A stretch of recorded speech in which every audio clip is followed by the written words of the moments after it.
Amount கேட்குற மாதிரி வந்து எப்படின்னா மேடம் வந்து உடம்பு பூரா பிடிச்சி விடுவாங்க மேடம்.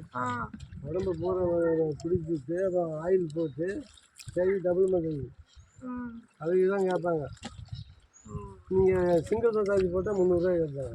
அதான் சொன்னாங்க.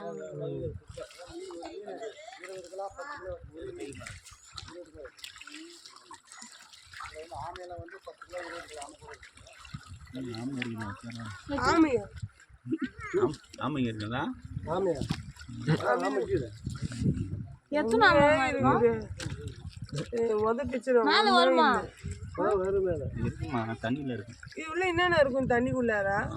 மீன் இருக்குது, கட்லா, ரோகு, எல்லா மீனும் இருக்கும். எப்படி கேட்டால் பாருங்க தண்ணி பாம்பு.